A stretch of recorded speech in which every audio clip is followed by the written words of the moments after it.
The junkyard was silent. Only the wind moved, brushing over broken ship parts, twisted wires, and old metal sheets. Jace, a human scavenger, walked slowly between the trash. He wore a brown jacket with patches, and a tool bag hung on his side. His boots crunched on glass and rust. He came here every week searching for something useful, anything he could sell or fix. But today, something was different. He heard it. A sound. Very soft. Almost like a whisper. But not from the wind. Jace stopped. He turned his head and listened. There it was again. A faint, shaky sound like someone crying. Not a machine, not an animal. A child. He followed the sound.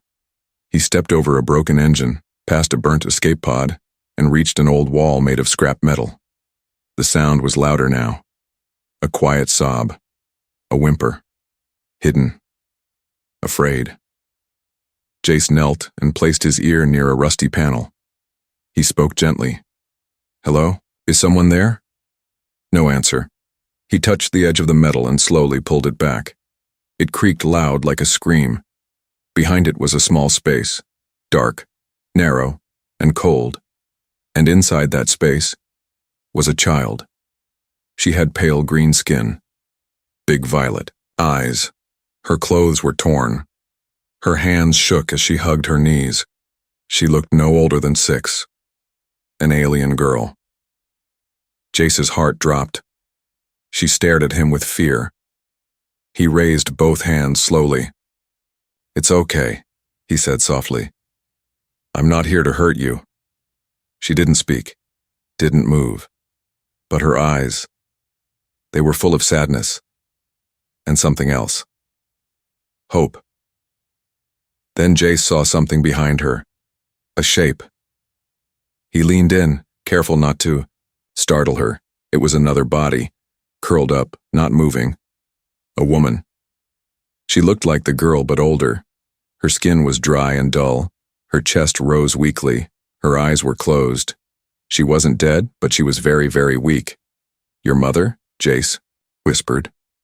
The girl nodded once. He reached into his bag and pulled out a water bottle.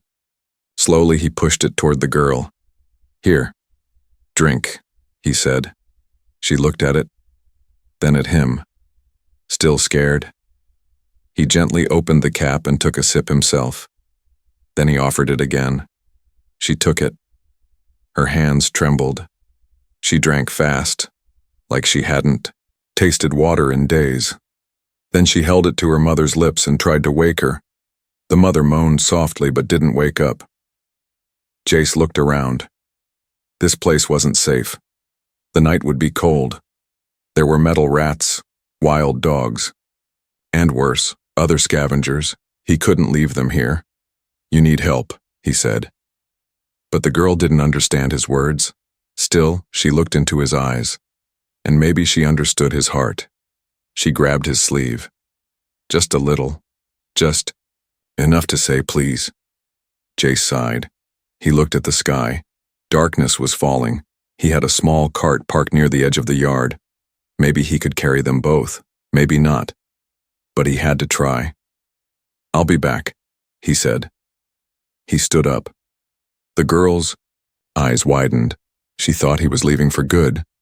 She reached out and whispered something in her language. He didn't understand the words, but the meaning was clear. "Don't leave me." Jace knelt again and gave her a small smile. "I promise," he said. "I'm coming back." He ran fast, faster than he had in years. He found his cart, grabbed 2 blankets, a small lamp, and food from his satchel. When he returned, the girl was still there, holding her mother's hand tightly. Jace carefully wrapped the mother in a blanket. Then he gave a protein bar to the girl. She sniffed it, then bit quickly. He lit the lamp. Soft yellow light filled the space. The girl's face looked better now, less pale, less afraid. Jace looked around the junkyard. It was full of trash to some, but maybe, just maybe, it could be something more. He whispered to himself. "You found them, Jace. Now, what will you do?" And behind him, somewhere in the shadows, someone watched. The night grew colder. Jace stayed close, guarding the little space he had turned into a shelter with just some old panels and wires. The lamp flickered beside him. The alien girl had finally stopped crying. She was curled up beside her unconscious mother, her thin arms wrapped tightly around the woman's waist. Jace didn't sleep. He sat cross-legged on a cracked crate, holding a rusty metal pipe for protection. Every sound in the junkyard, every creak, buzz, or gust of wind made him turn his head.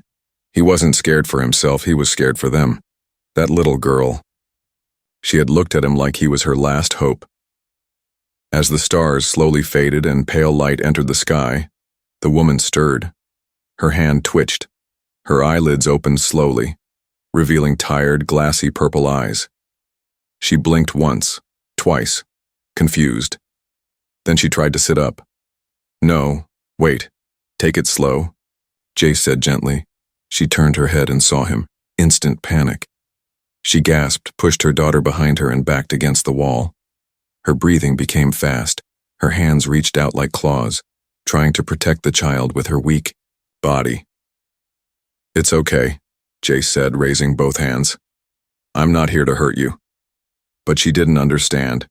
She only saw a tall human male, strong, armed, watching her and her daughter in a tiny metal cage. She flinched when Jace took one slow step forward. Her eyes screamed terror. The girl woke up too and hugged her mother. She tried to calm her in their own soft alien language. Her words were fast but gentle. The woman's eyes darted between her daughter and the human. Finally, her shoulders dropped. She was too tired to fight. She closed her eyes and whispered something. Jace could tell she had given up. "I brought food and water," he said, gently placing the items on the ground and backing away. The girl crawled forward first, sniffed the food, and handed it to her mother. The mother took a slow bite. And then, she cried, not loudly, just soft tears rolling down her dusty cheeks, tears of pain, of hunger, of fear. Jace looked away, giving her privacy. After a moment, he said, "My name is Jace, Jace." He pointed to himself, then he pointed to the girl. She hesitated and then said, "Luma." He smiled. "Luma, that's pretty." He pointed to the mother. Luma touched her mother's hand. "Myra," she said softly. "Luma and Myra," Jace repeated. He stood up and looked around. This shelter wouldn't protect them for long. If it rained, it would flood. If wild scavengers came, they could break the wall in seconds. He needed to build something better. But first, he needed their trust. He knelt down and reached toward Myra with a rolled bandage. Her eyes widened. She flinched hard, pulling her arm away. "Easy," Jace whispered. "You're bleeding." Luma reached out and touched her mother's arm. Then she nodded at Jace. Slowly, Myra let him come close. He gently wrapped her wounded hand. He worked quietly, careful not to cause pain. She watched him the entire time. Her body still shook, but she didn't pull away again. When he finished, Jace smiled. "There. Better." Myra looked at the bandage. She didn't speak, but her eyes said something had changed. A tiny bit of fear had melted. Jace stood up and picked up his bag. "I'll come back soon," he said. "Stay here, safe." But as he turned, Luma ran forward and grabbed his coat. He looked down at her. She didn't want him to leave. He knelt and patted her head gently. "I promise, I'll be back." She let go, but very slowly. Jace left the junkyard and walked toward the city scrap market. He didn't care about credits today. He didn't care about scavenging. He needed supplies. He needed to build. And behind him, inside, the broken junkyard shelter, two alien souls sat closer than ever, watching the space where the human disappeared. For the first time in many weeks, they had hope. But in another part of the junkyard, hidden in the shadows, someone else had been watching. The sun rose over the junkyard like a shy guest, quiet, weak, and barely warm. Jace came back before it climbed too high, dragging a hover sled filled with parts, thick metal panels, screws, cables, pipes, even an old heater core. He didn't have much money, but he had traded everything he could. Because this wasn't just a rescue anymore, it was a mission. He was going to build them a home. Luma peeked out from behind a bent satellite dish when she heard the hum of the sled. Her little eyes sparkled the moment she saw him. She ran to him, bare feet silent on the metal ground, and helped pull the cart with her tiny hands. "Hey, kiddo." Jace smiled, handing her a small yellow fruit he had picked up on the way. She took it shyly, then ran back to her mother to share. Jace looked around the broken junkyard corner where they hid. It was nothing but trash. Old crates, broken ship wings, piles of sharp scrap. But he could see potential. And today, that's all he needed. Got to work. The alien mother, Myra, sat close by, still weak but watching, her arms wrapped around Luma, never letting go. She didn't say a word, but her eyes followed every movement Jace made. He started with the base. Old ship plates became the floor. He set up 4 corner poles and used metal frames to create a cube-like shape. It wasn't perfect, but it would hold. Then came the roof, made from curved hull panels. He wiped sweat from his forehead, smiling as he bolted a beam into place. Luma clapped once. She didn't understand his language, but she understood what he was doing. He was giving them a home.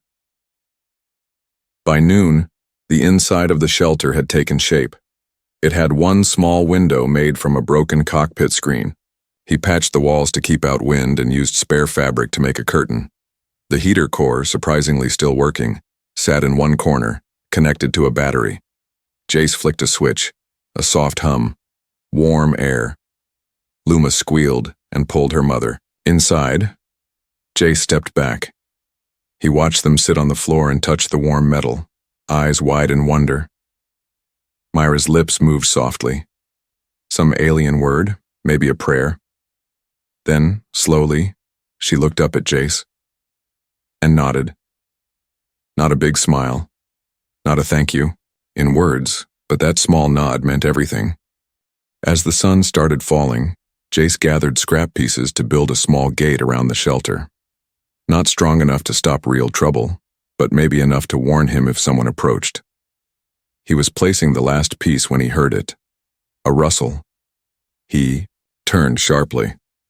A tall man stood near the junk piles, half hidden in shadow. Human, wearing a dark coat. Arms crossed, watching. "Who are you?"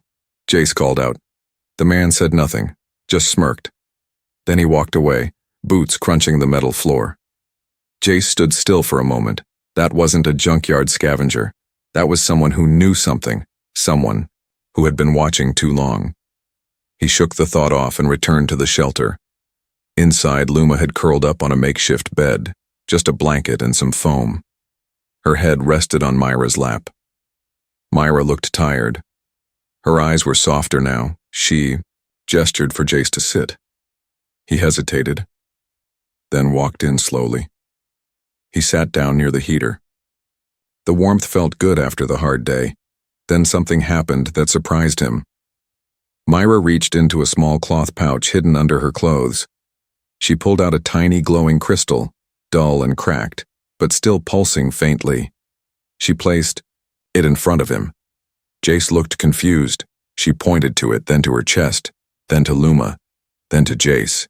He didn't understand the full meaning, but he got one thing clear. She was sharing something important with him, something that once belonged to her people, and now she offered it to him, as if saying, "We trust you." That night, Jace sat outside, watching the stars blink above the junkyard. Myra and Luma slept safely in the warm shelter behind him. He smiled. He hadn't done much in life. Just a fixer, a wanderer, a man living off scrap. But today, he built something that mattered, a junkyard shelter, built with his hands, fueled by his heart, and protected by his promise. No one would take these two away, not while he lived. Night had fallen over the junkyard. The small shelter stood quiet, warm light glowing softly from within. Jace sat just outside, a worn blanket over his shoulders and a metal rod across his lap. His eyes stayed open, watching the shadows. Something felt off. Too quiet. Too still. Even the wind had stopped whispering. Inside the shelter, Luma slept peacefully. Beside her mother, her tiny fingers curled into the folds of Myra's sleeve. Myra, still weak but stronger than before, had finally closed her eyes to rest. Jace didn't want to disturb them, but his gut whispered, "You're being watched." Soft sound. Crunch, crunch. Footsteps on old glass. Jace stood. "Who's there?" he called, voice low but firm. No answer. Then from behind a wall of scrap, two men appeared. They wore black coats, not like scavengers, but like hunters. One was bald, the other had sharp eyes and a thin scar across his face. Both were armed. Jace gripped his metal rod tighter. The man with the scar stepped forward. "Didn't expect to find you here, human," he said in a cold voice. "You're living in trash now?" Jace narrowed his eyes. "Who are you?" "We're here for the alien woman. She belongs to us." Jace's stomach turned. "She's not a thing," he said. "She doesn't belong to anyone." The bald man chuckled. "She was property, bought and sold fair. She escaped, and now we take her back." Jace stood his ground. "She's sick. She can't go anywhere." "She's not going anywhere," Scar said darkly. "We are, with her." Suddenly, Myra screamed. Luma cried out. The men had gotten closer and Myra had seen their faces. She knew them. Her captors. Her past. The nightmare had come back. Jace turned to the shelter, and in that moment, the bald man lunged forward. But Jace was ready. He swung the rod hard, crack, hitting the man in the shoulder and sending him crashing into a pile of old exhaust pipes. The man groaned. Scar pulled a shock stick from his belt and came at Jace. Sparks lit the air. Jace dodged the first swing, then slammed his rod into the side of Scar's leg. The man stumbled but stayed on his feet. Jace shouted toward the shelter. "Run! Take the back way!" Luma screamed. "No! Don't leave us!" Myra stumbled outside, shielding her daughter with her body, even though her legs shook. Scar saw her and smiled. "There you are." He pushed past Jace, but Jace grabbed his coat and pulled him back. "I said no," Jace yelled. Scar shoved him hard. Jace hit the ground. For a second, everything spun. The bald man was crawling back to his feet. Jace's weapon had rolled away. Then, a flash of light. Myra had grabbed the old heater core, now glowing bright orange, and thrown it at Scar. It burst. With heat and sparks burning the man's coat and arm, he screamed. Luma threw a metal bowl at the bald man. It bounced off his head with a loud clang. Jace scrambled, grabbed his rod, and charged. Crack, smash, thud. Minutes passed like hours, and then silence. Both men lay beaten, unconscious, bruised, bloodied, defeated. Jace dropped to his knees, breathing heavy. Myra rushed to Luma and hugged her tightly. She looked at Jace, eyes wide with something new. Not fear, not panic, but trust. For the first time, Myra spoke to him in broken human words. "Thank you." Jace's heart slowed. He nodded. "You're safe now," he whispered. But even as the danger passed, one thought stayed in his mind. How did they find them? Someone must have told them. Someone knew Myra was hiding in the junkyard. And worse, they might come back. That night, Jace added new metal walls, raised barriers, and rigged old engine parts as traps. He worked until his hands bled. He wasn't just a scavenger anymore. He was their shield, their family, and he would never let anyone take them again. Clouds covered the sky like a heavy gray blanket. The air smelled like rust and smoke. Jace stood on top of a pile of broken hulls, scanning the junkyard with binoculars. His body still ached from the fight the night before, but his mind was sharp. Too sharp to rest. Something wasn't right. The two men who tried to take Myra and Luma hadn't just been wandering.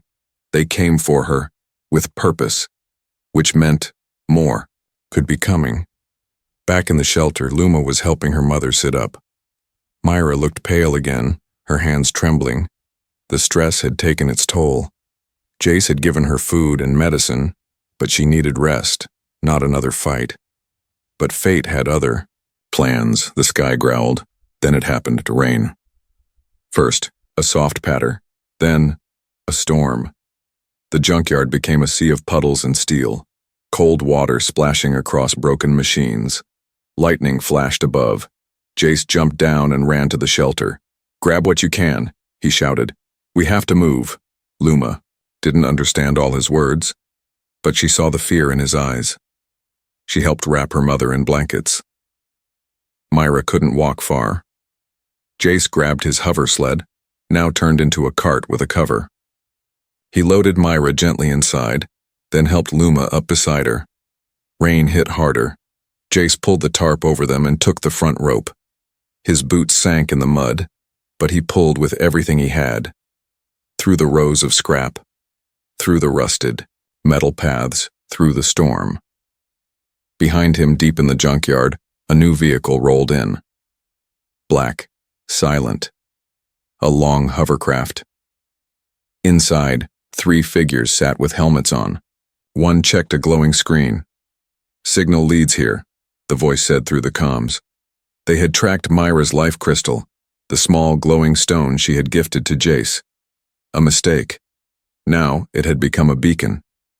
Jace pulled the cart across a narrow path of old landing pads. Each step was harder than the last. He was soaked. His hands slipped. His lungs burned. But he didn't stop. Luma peeked out and shouted, "They follow!" Jace looked back. Headlights. The black hovercraft was closing, in fast. He cursed under his breath. They had no weapons, no escape ship. Just scrap and storm, and a man with a heart too big to run. He turned off the path and pushed the cart down a steep hill made of wrecked ship bodies. The cart bounced. Luma screamed. Myra gripped the sides tightly. Jace ran alongside, it slipping, falling, then getting back up. The hovercraft couldn't follow through the narrow metal maze. They had a small lead, but not for long. Jace led them into an old tunnel, half collapsed, filled with water. It was part of a broken ship that had become part of the junkyard's base. He pulled the cart inside and stopped to breathe. The roof dripped. The air was thick. Luma climbed out and hugged him. He hugged her back, his arms shaking. "We need to go farther," he whispered. "This isn't safe." But Myra pointed to a dark wall. She mumbled in her language, then tapped it. Jace looked closer. A hidden panel. He pushed it, and a door opened. Inside was a long abandoned supply room. Safe. Dry. He helped them in and closed. The door behind them. Darkness, but peace. For now.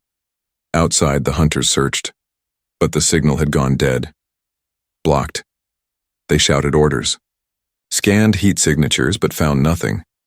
The storm grew stronger, and finally, they left. Inside the hidden room, Jace lit a small light. Luma was asleep in her mother's arms. Myra looked at him. She reached out and touched his hand. And this time, she smiled. It was small, but it was real. Jace looked at them both, soaking wet, tired, hiding, but safe. He had saved them again. Not with weapons, not with power, but with heart and a will that refused to break. That night, he sat beside the door, guarding. Then while they slept, the rain whispered outside and Jace whispered back, "You're not alone anymore." The storm had passed, but the danger had not. Inside the old supply room hidden beneath the junkyard, Jace barely slept. He sat against the wall, one eye open, metal rod across his lap, listening for footsteps. The air was damp, the floor cold. But he didn't move from his post. Myra and Luma were still resting, wrapped in a blanket, breathing calmly. For now, they were safe. But Jace knew better. Evil doesn't give up that easily. By morning, He stepped outside the tunnel entrance, scanning the junkyard through broken goggles. Smoke rose in the distance. Someone had burned part of the outer wall. A message, "We're not done." He turned back. There was no more hiding. If they stayed underground forever, Myra would grow sicker. Luma would never laugh again. Jace made a decision. He walked inside and knelt by Myra.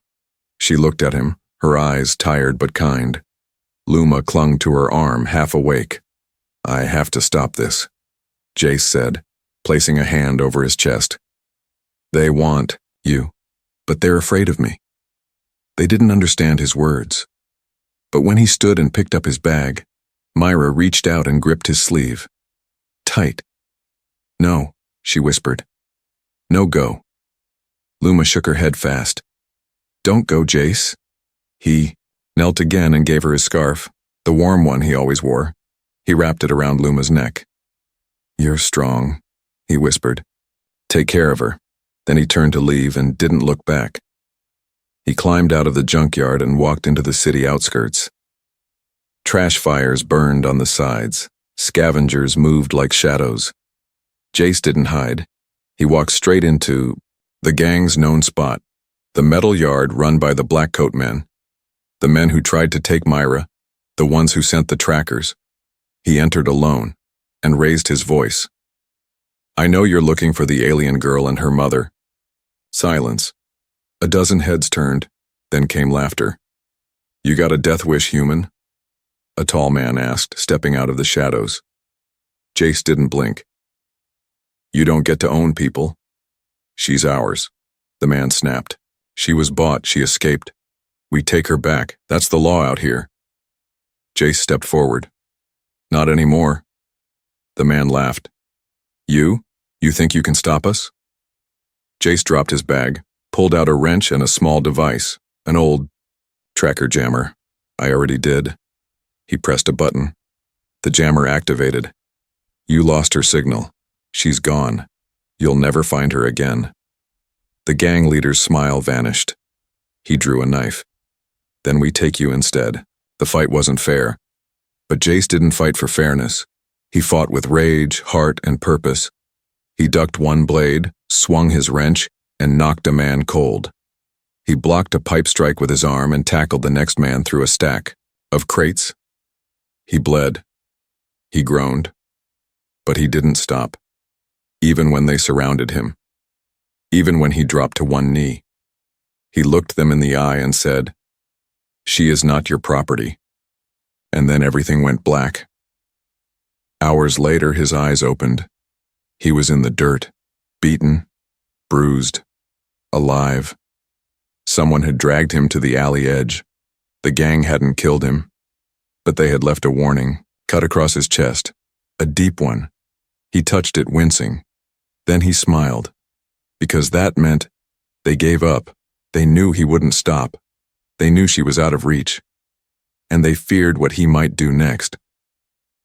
Jace limped back to the junkyard. Blood dried on his shirt. His body ached like fire, but his eyes were full of light. He found Luma waiting on the path. She saw him and ran. "My hero," she cried in broken English. She hugged him tight. Myra came next, tears in her eyes. She touched the wound gently and shook her head as if saying, "You didn't have to."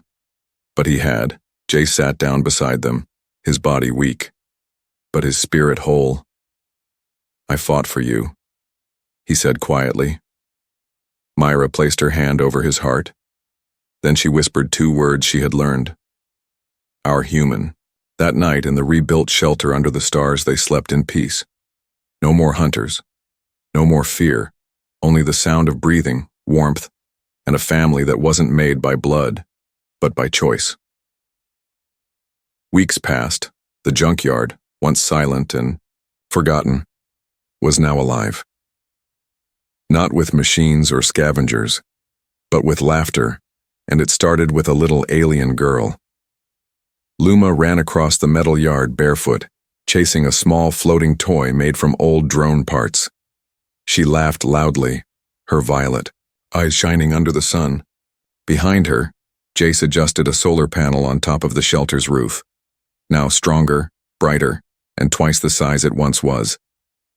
The broken junk had become a real home, a home made of scrap, but filled with love. Inside, Myra stirred a pot over, a heat stone stove. Her arms had grown stronger, her cheeks less hollow. Her once broken spirit now glowed with quiet joy.